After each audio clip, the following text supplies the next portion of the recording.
Senior صحافی اور تجزیہ نگار حامد میر کے مطابق ماں کی دعا کو جنت کی ہوا کہا جاتا ہے۔ اگر کوئی اپنے چھوٹے سے فائدے کے لیے اپنی ماں کو بیچ دے تو اس کا کیا انجام ہوگا، بزرگوں سے سنا تھا، اور جیسا کرو گے ویسا بھرو گے۔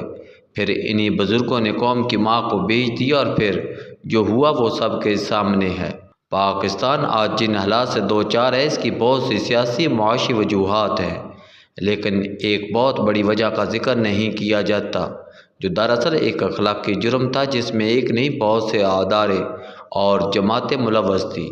یہ جرم تھا 1965 کے صدارتی الیکشن میں کچھ بزرگ سیاستدانوں کی طرف سے مادر ملت محترمہ فاطمہ جناح کے ساتھ کیے جانے والا دھوکہ۔ یہ دھوکہ مادر فروشی کے زمرے میں آتا ہے۔ قوم کی ماں کے ساتھ جو کچھ پاکستان کے پہلے فوجی ڈکٹیٹر جنرل ایوب خان نے کیا اس کا تو بہت ذکر ہوتا ہے، لیکن جو کچھ جنرل ایوب خان کی اپوزیشن میں شامل کچھ سیاستدانوں نے کیا اس پر بھی بات کرنے اور اللہ تعالیٰ سے اجتماعی معافی مانگنے کی ضرورت ہے، کیونکہ جو کچھ ہم نے قوم کی ماں کے ساتھ اس کی زندگی میں کیا اس کا خمیازہ یہ قوم آج تک بھگت رہی ہے۔ 9 جولائی محترمہ فاطمہ جناح کا یوم وفات ہے۔ یہی دن میرے والد پروفیسر وارث میر کا بھی یوم وفات ہے۔ میرے والد اکثر کہا کرتے تھے کہ ہم نے مادر ملت کے ساتھ اچھا سلوک نہیں کیا۔ حبیب جالب صاحب کی زبان سے بھی میں نے کئی دفعہ سنا کہ اگر مولانا باشانی مادر ملت کو دھوکہ نہ دیتے تو شاید پاکستان نہ ٹوٹتا اور آج حالات مختلف ہوتے۔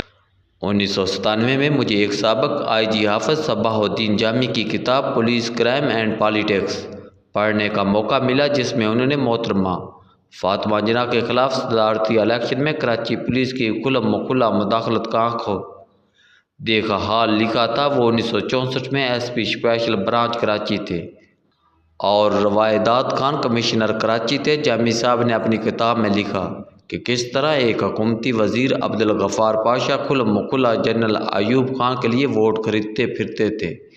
اس الیکشن میں مغربی اور مشرقی پاکستان سے 80,000 کونسلروں نے حصہ لیا تھا اور تمام سرکاری اداروں دھونس اور دھاندلی سے ان کونسلروں سے ایوب خان کی حمایت حاصل کر رہے تھے۔ جامی صاحب کی کتاب کے بعد میں نے مزید مواد تلاش کیا۔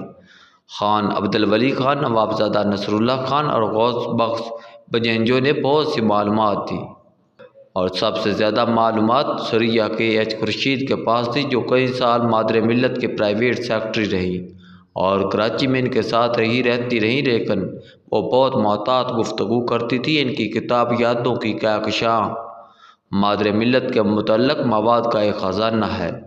ان کے خاوند KH خورشید کا تعلق سری نگر سے تھا اور وہ 1944 میں قائد اعظم کے سیکرٹری بنے۔ قیام پاکستان کے بعد KH خورشید کو چیم کشمیری رہنماؤں کے لیے بانی پاکستان کا پیغام لے کر سری نگر گئے اور وہاں گرفتار ہو گئے۔ انہوں نے قائد اعظم کی وفات کے بعد رہا کیا گیا۔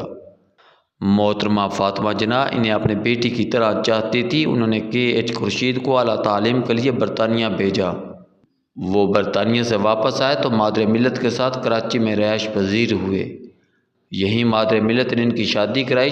شادی کے بعد میاں بیوی مادر ملت کے ساتھ رہنے لگے۔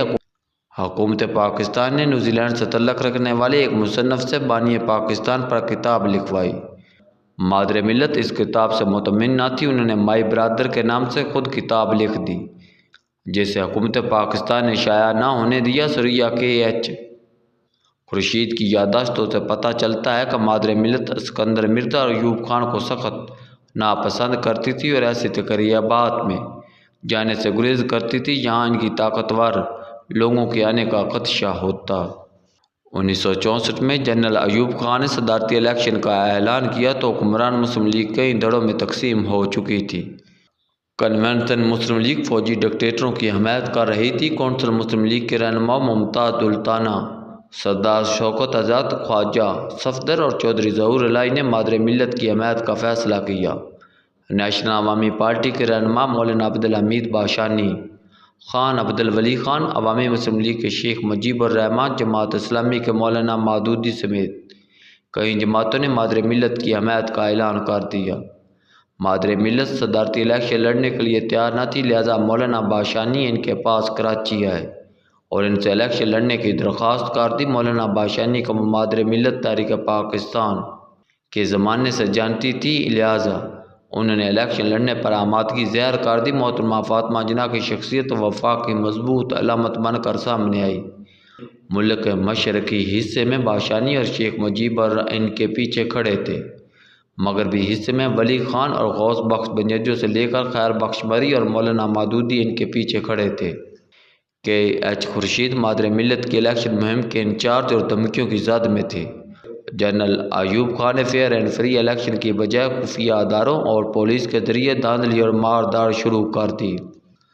پنجاب میں مادر ملت کے جلسوں پر جگہ جگہ گنڈے چھوڑے گئے۔ بلوچستان میں مادر ملت کے پولنگ ایجنٹوں میر جعفر خان جمالی اور غوث بخش بنجو کو گرفتار کر لیا گیا۔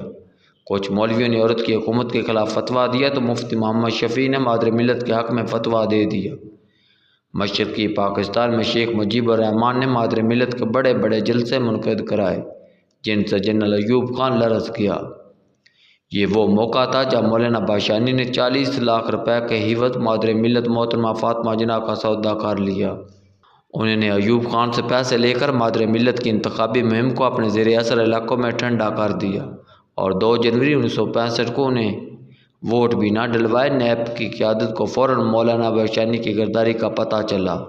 نیب کے 3 رہنماؤں میاں محمود علی قصوری، خان عبدالولی خان اور ارباب سکندر اس معاملے کی تحقیقات کے لیے پہلے ڈھاکہ اور پھر مولانا کے گاؤں 5 بی بی پہنچ گئے اور طویل بحث کے بعد مولانا باشانی نے تسلیم کیا کہ انہوں نے چو کی درخواست پر ایوب خان کی مدد کی۔ بحوالہ داستان خانواندہ میاں محمود علی قصوری، شیخ مجیب نے ڈھاکہ اور چٹاگانگ میں مادر ملت کو جتوا دیا تھا، لیکن باقی علاقوں میں باشانی نے مادر ملت کو ہروا دیا۔